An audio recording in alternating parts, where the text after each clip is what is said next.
Hola, buenas. Soy Juan José Rojo Martín y en este vídeo os voy a hablar de las complicaciones asociadas a la posición quirúrgica del paciente en quirófano. Para ello vamos a seguir el índice que aparece en pantalla. El 7% de los pacientes sufren complicaciones posquirúrgicas significativas tanto en la URPA como en la unidad de reanimación. La falta de información científica sólida sobre estos mecanismos básicos de las complicaciones son un problema para nosotros. El equilibrio entre posición que puede tolerar el paciente y posición requerida también va a ser un problema. En nuestro expediente o gráfica de anestesia vamos a registrar todas las posiciones que tenemos durante el acto anestésico y también el acto quirúrgico, así como las medidas protectoras que vamos a emplear. La primera posición quirúrgica de la que vamos a hablar es el decúbito supino. Es la posición quirúrgica más común, la principalmente utilizada, y que hay que tener en cuenta tanto los antebrazos, que deben estar en supinación para evitar la compresión externa del nervio cubital, así como tener un adecuado almohadillado. Especial interés también tiene la zona cervical. Hay que evitar posibles lesiones con un correcto almohadillado.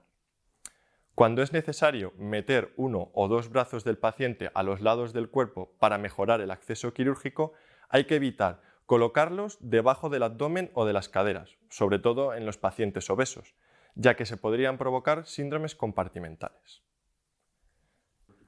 La siguiente posición quirúrgica de la que vamos a hablar es el decúbito lateral, muy utilizada en cirugía torácica. La cabeza del paciente debe mantenerse en una posición neutra para evitar la rotación lateral excesiva del cuello. Un apoyo adicional puede ser requerido. También hay que tener especial cuidado con las lesiones del plexo braquial, tanto por compresión en el brazo declive como por tracción en el brazo proclive.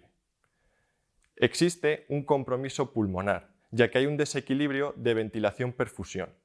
En el pulmón que se encuentra proclive estaremos sobreventilados y habrá un mayor flujo de sangre en el pulmón declive, que será hipoventilado. Hay que tener especial cuidado con estructuras corporales declive. El oído debe ser revisado para evitar el plegado y una presión indebida. Se recomienda verificar que los párpados se cierran con seguridad antes de un reposicionamiento, si es que el paciente está dormido. El ojo declive debe revisarse con frecuencia para evitar una compresión externa. También debemos vigilar el brazo declive, evitaremos así la compresión vasculonerviosa, ya que este brazo, como sabemos, tendrá una menor saturación de oxígeno medida por pulsiosimetría e hipotensión.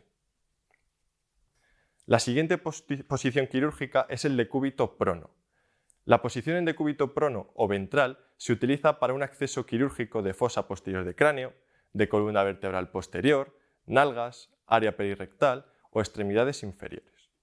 Si el paciente se coloca correctamente y no hay compromiso de la presión abdominal, la función pulmonar puede ser superior que en las posiciones de decúbito supino o lateral.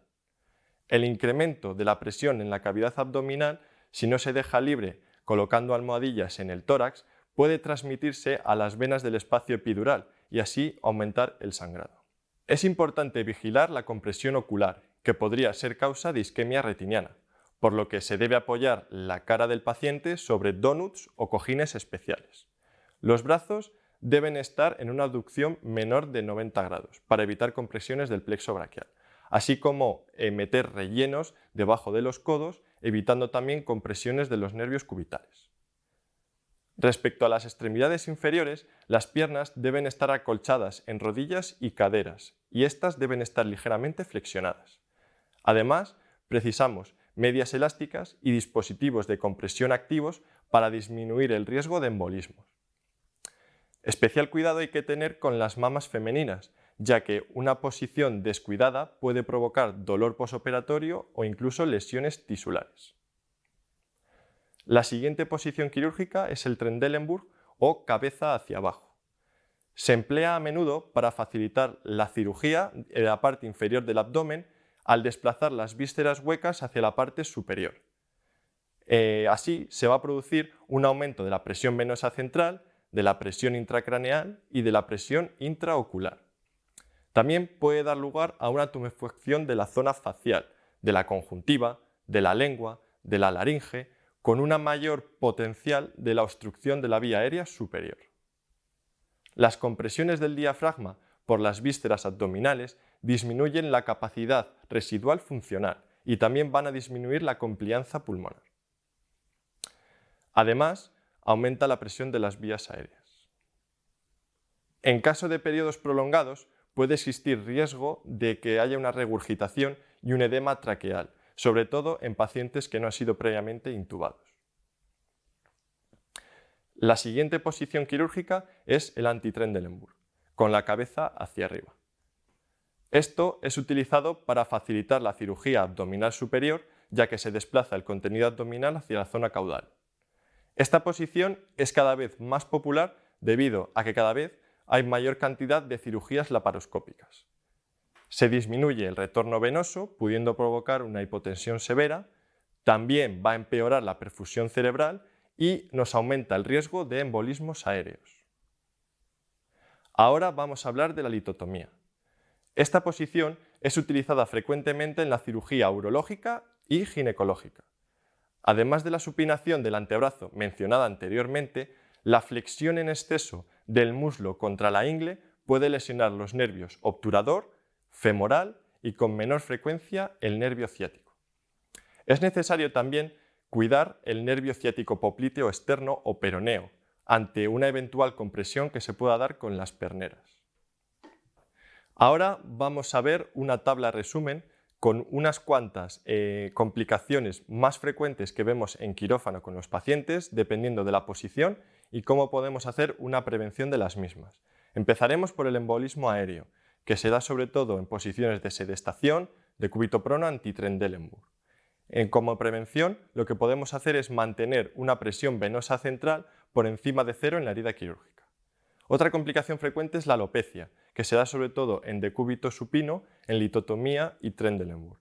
Lo que tendremos que hacer es una normotensión y girar la cabeza. El dolor de espalda es frecuente en todas las posiciones. Sobre todo hay que tener un soporte lumbar y una flexión ligera de la cadera. El síndrome compartimental se puede dar en litotomía. Hay que mantener una perfusión y evitar compresiones externas. La abrasión corneal es muy frecuente en el decúbito prono. Cubrir y lubricar el ojo va a ser la mayor prevención que podemos hacer.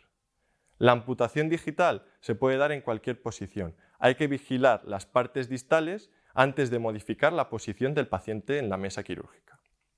Después vamos a tener una serie de lesiones de nervios periféricos, tanto del plexo braquial, tanto del peroneo común, del radial y del cubital. Lo que vamos a hacer con estos nervios es evitar las compresiones externas y rellenar las partes declives o las partes proclives con un correcto almohadillado. La isquemia retiniana sobre todo se va a dar en el prono, en el decúbito prono. Hay que evitar esta compresión ocular con los donuts que utilizamos previamente. La necrosis cutánea es una complicación que también podemos observar en cualquier posición. Para prevenirla, debemos rellenar con almohadillado las prominencias óseas.